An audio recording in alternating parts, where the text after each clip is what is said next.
Bon matin, j'espère que ça va bien. C'est Chantal Roberge Dupuis.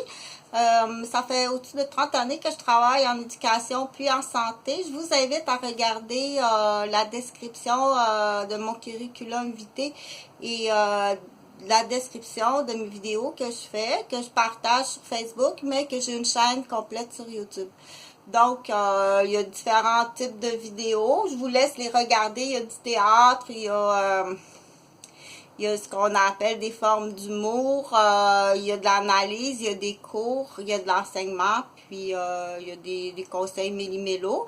Donc, ce matin, je vais faire une série de vidéos sur la toxicomanie, à titre qu'on dit les drogues dures. Donc, je suis auteur, compositeur, interprète, ok? C'est improvisé. C'est sûr que tantôt, là, en préparant mon café, j'ai dit, oh, ça se peut pas parce que là, j'ai lu quelque chose dans le journal hier.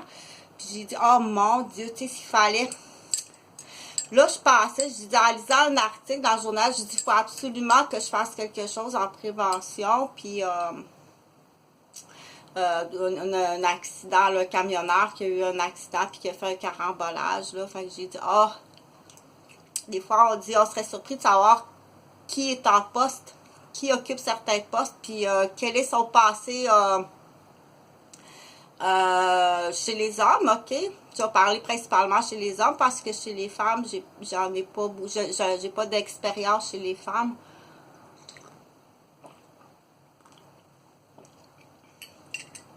J'ai pas travaillé avec les femmes toxicomanes. Donc, j'ai travaillé beaucoup avec les hommes toxicomanes dans les cadres de mes fonctions d'infirmière, puis aussi de journaliste, puis d'éducatrice. Ben, en fait, aussi, j'ai pas eu le choix d'y faire face parce que j'ai eu des toxicomanes dans ma garderie. Donc, des parents toxicomanes et alcooliques dans ma garderie. J'ai pas eu le choix d'y faire face.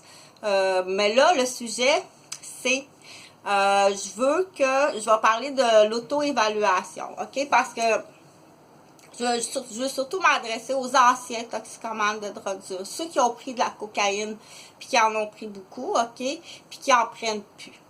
Donc, ça, c'est toutes mes félicitations parce que la prise de cocaïne, puis le sevrage de la cocaïne, puis refaire sa vie, on dit...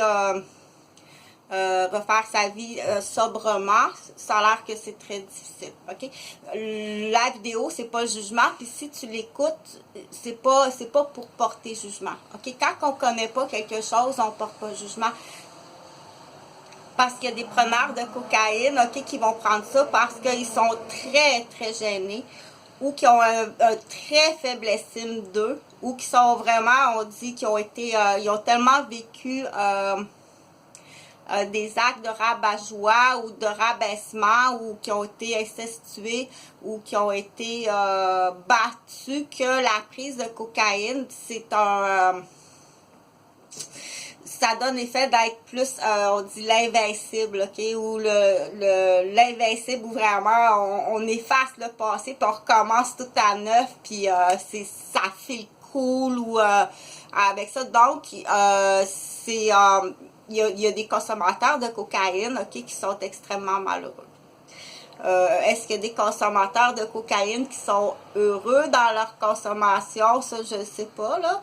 Moi, je pose des questions. Mais là, ce que je veux que tu te concentres, ok, ça s'adresse à ceux qui en ont pris, ok, puis qui en prennent plus. Puis ça peut être depuis très longtemps. Ça peut être depuis 20 ans, 30 ans, ok? Je veux que tu sois sage, puis c'est important que tu le dises à ton médecin. Puis ça prend un bon médecin, puis évalue tes médecins, ok? Les médecins ne sont pas tous bons. Ça prend un médecin qui connaît ça, puis qui va te donner des bonnes réponses. Puis pose la question à plus qu'un médecin. C'est très décevant. Je t'assure que ça peut être très décevant, ok? Fait que Chantal, ton infirmière, ce qu'elle va te dire ce matin, prends rendez-vous, puis du coup, prends rendez-vous aussi pour le dépistage du cancer de la prostate. Tiens, prends ce rendez-vous-là, puis prends-en un autre rendez-vous. Moi, je te dirais, va voir 3 médecins, va chercher donc 3 opinions différentes, mais quand même, trouve 3, ok? Prends-en un pour ton médecin de famille habituel. Mais je veux que tu lui dises, puis je veux que tu faire des recherches sur ton auto-évaluation au niveau cognitif, ok? Dire si j'en ai pris, quelle quantité que tu as pris, est-ce que c'est beaucoup, est-ce qu'il y a des dommages, c'est sûr qu'il peut y avoir des dommages au niveau de la cloison nasale. Déjà, je te dirais, vérifie avant que ça soit comme trop lousse, ok, d'aller faire réparer ton nez, parce que en avançant avec l'âge, plus tu vas avancer avec l'âge, ça va être plus difficile.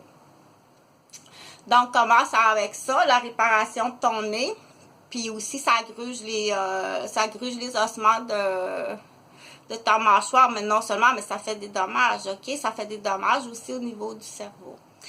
Fait que je veux que tu sois sage puis que tu ailles voir ton médecin, ok? Même si ça fait très longtemps, puis n'aie pas peur de dire où t'achetais ça, puis en prenez-vous beaucoup. Puis le médecin n'est pas là pour te juger, ok? Là, je parle aux anciens consommateurs. Je parle pas à ceux qui en prennent présentement, là. Ça sera une autre vidéo, peut-être, là. Mais je parle aux anciens consommateurs. Parce que je veux pas non plus, puis là, oublie pas que si t'arrives, oublie pas de te gaffer à 40 ans, ok? Te gaffer, il y en a pour certains te gaffer à 40 ans. Il y en a, c'est l'ABC, hein? C'est l'argent, boisson, drogue, sexe, ça va tout ensemble, casino, femmes, jeunes femmes. D'autres, ils peuvent glisser dans le monde de l'homosexualité, jeune homme, ok? Il s'agit juste qu'il y a un jeune homme qui arrive, puis qui joue puis il retombe dans son... c'est pas là pour juger, ok? Ça peut être un homme qui a été incestué, puis qui a un penchant homosexuel qui remonte avec le jeune homme, puis la drogue, puis la boisson, ok? C'est des maladies. C'est là qu'on dit que ça prend un bon médecin. Je fais des courtes vidéos parce que c'est plus facile les téléversés.